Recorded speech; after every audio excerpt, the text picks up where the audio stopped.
Είναι μαζί μας ο κ. Ηλίας Μπίσιας, ο οποίος είναι νομικός με γραφείο και στην Αθήνα και στην Ελβετία και νομικός σύμβουλος της Ελβετικής Πρεσβείας στην Αθήνα. Σωστά, κ. Μπίσια? Καλή σας μέρα και καλή εβδομάδα. Επίσης. Να ρωτήσω κάτι. Καταρχήν, ποια είναι η κατάσταση αυτή τη στιγμή? Το ελληνικό δημόσιο, εάν μπορεί να ζητήσει στοιχεία κάποιου Έλληνα καταθέτη σε Ελβετική τράπεζα? Κοιτάξτε να δείτε, από την 1η Πρώτου του 2012 έχει τεθεί σε ισχύ με νόμο που υπογράψαμε περί τα τέλη Δεκεμβρίου μία τροποποίηση στην διμερή σύμβαση μεταξύ Ελβετίας και Ελλάδος για την αποφυγή διπλής φορολόγησης. Αυτή η σύμβαση προβλέπει μεταξύ άλλων μία ρήτρα, η οποία είναι και καινούρια, η οποία ονομάζεται ρήτρα παροχής πληροφοριών. Η ρήτρα λοιπόν αυτή, αν θέλετε η νέα συνθήκη που υπογράψαμε, προβλέπει ρητά την δυνατότητα της λεγόμενης διοικητικής συνδρομής, δηλαδή τη δυνατότητα μιας χώρας να δώσει στην άλλη συγκεκριμένα στοιχεία για τραπεζικούς λογαριασμούς υπό συγκεκριμένες προϋποθέσεις όμως. Βέβαια, όπως καταλαβαίνετε, αυτό αν πληρώνονται φόροι στην Ελλάδα θα χάνει φόρους η Ελβετία, έτσι, αφού δεν υπάρχει διπλή φορολόγηση. Κοιτάξτε να δείτε, το σύστημα αποφυγής διπλής φορολόγησης προβλέπει το εξής, ότι εάν φορολογείται κάποιος σε ένα κράτος, τότε μπορεί υπό προϋποθέσεις να φορολογηθεί και στο άλλο, αλλά με ένα μαθηματικό τύπο γίνεται ένας είδους συμψηφισμός. Ναι, παρόλα αυτά θα χάσει κάποια χρήματα η Ελβετία, οπότε είναι προφανές ότι οι ελβετικές τράπεζες μέχρι το μέρος που μπορούν, μέχρι εκεί δηλαδή που το όριο του νόμου τους επιτρέπει, προφανώς δεν θα θέλουν να βοηθήσουν πολύ γι' αυτό. Κοιτάξτε να δείτε, δεν είναι μάλλον ζήτημα βούλησης των τραπεζών. Όπως σας είπα, υπάρχει αυτή τη στιγμή ένα νομοθετικό πλαίσιο. Τίθεται λοιπόν ζήτημα εάν μπορεί να εφαρμοστεί ο νόμος που έχει ψηφιστεί και στην Ελλάδα. Και όπως σας είπα, το νομοθετικό πλαίσιο αυτό, δηλαδή η συνθήκη αυτή, προβλέπει το σύστημα ανταλλαγής πληροφοριών. Αρκεί να υπάρχει μια διαδικασία εν εξελίξη, παραδείγματος χάρη στην Ελλάδα, εναντίον κάποιου προσώπου φορολογούμενου στην Ελλάδα για το αδίκημα της φοροδιαφυγής. Και κατόπιν αυτού η Ελλάδα, δηλαδή το Υπουργείο Οικονομικών ή το ΣΔΟΕ ή οποιαδήποτε φορολογική αρχή μπορεί να απευθυνθεί στην Ελβετία και αφού πιστοποιήσει τα ονόματα, μάλλον τα στοιχεία του φορολογούμενου κατά του οποίου διεξάγεται η έρευνα και πιθανολογήσει πού υπάρχουν χρήματα στην Ελβετία, το οποίο σημαίνει με απλά ελληνικά ότι πρέπει να γνωρίζει την τράπεζα. Δεν μπορεί δηλαδή το ελληνικό δημόσιο να πάει και να πει καλημέρα σας, ο κύριος Νότης μάλλον μπορούμε να δούμε εάν έχει καταθέσει στην Ελβετία και να δούμε σε ποιες τράπεζες. Πρέπει να ξέρει ότι είναι στην τάδε τράπεζα. Όχι, αυτό ρητός απαγορεύεται και αυτό είναι που ονομάζουμε απαγόρευση αλίευσης πληροφοριών. Άρα θα πρέπει να πάμε εμείς και να πούμε ο κύριος Νότης, ο οποίος κατηγορείται στην Ελλάδα ότι έχει βγάλει παρανόμως χρήματα από αυτή την υπόθεση, λέμε ότι τα έχει στην τάδε Ελβετική τράπεζα. Μήπως μπορείτε να το ψάξετε? Ακριβώς.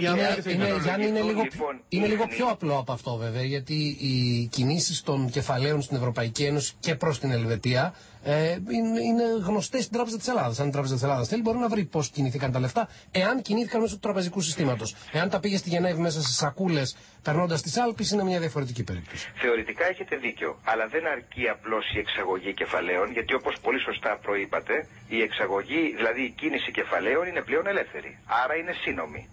Αυτό που είναι το θέμα μας είναι αν διαπράτεται το αδίκημα της φοροδιαφυγής ή έχει διαπραχθεί στο παρελθόν από έναν φορολογούμενο, Έλληνα πολίτη.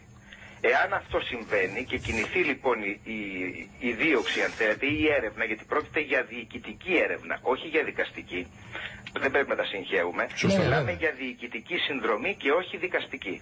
Τότε λοιπόν οι προϋποθέσεις είναι συγκεκριμένες και όπως σας είπα έχουν τεθεί σε ισχύ από 1η Πρώτου του 12. Ισχύει αυτό και για τους νούμερωτέ λογαριασμούς, και για να εξηγήσουμε στους ακροατές τι συμβαίνει. Στην Ελβετία υπάρχουν δύο ειδών λογαριασμοί. Υπάρχουν κανονικοί λογαριασμοί τραπεζών και υπάρχουν και λογαριασμοί που αντιστοιχούν απλώς σε έναν αριθμό, ο οποίος βέβαια ανήκει σε ένα πρόσωπο, το οποίο βρίσκεται από πίσω, αλλά ουσιαστικά έχουν μια ανωνυμία. Δεν έχει καμία σημασία πλέον αν μιλάμε για τον έναν λογαριασμό ή για τον άλλον. Επίσης δεν έχει καμία σημασία αν μιλούμε για λογαριασμό φυσικού προσώπου ή εταιρείας.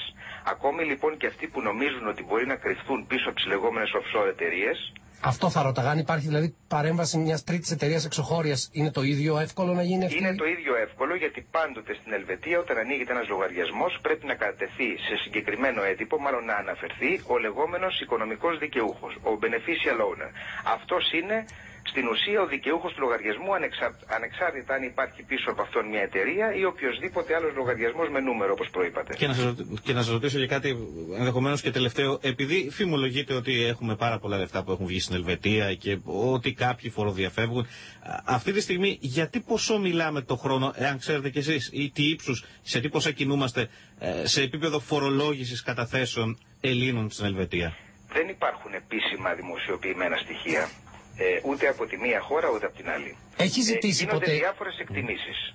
Θα είχατε ακούσει για το Spiegel, παραδείγματος χάρη, το γερμανικό περιοδικό, που έκανε μια εκτίμηση για 200 δις. Διάφορα νούμερα. Κύριε Μπίσια, επειδή δεν έχουμε και πολύ χρόνο, κάτι τελευταίο. Πόσο πιθανό είναι να πάμε σε μια λύση τύπου Γερμανίας, Αμερικής, Βρετανίας και για την Ελλάδα?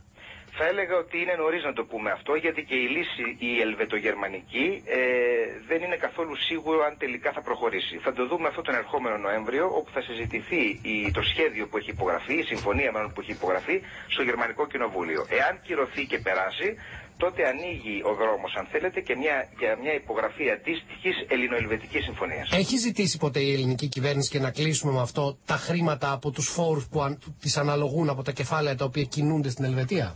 Δεν χρειάζεται να τα ζητήσει. Υπάρχει αυτόματο σύστημα καταβολής των αναλογούντων φόρων στο ελληνικό δημόσιο. Και πόσοι περίπου είναι αυτή το χρόνο? Από τα στατιστικά στοιχεία που έχουμε, το 2010, γιατί μέχρι εκεί έχουμε στατιστικά στοιχεία, η Ελλάδα εισέπραξε περί τα 9 εκατομμύρια ελβετικά φράγκα.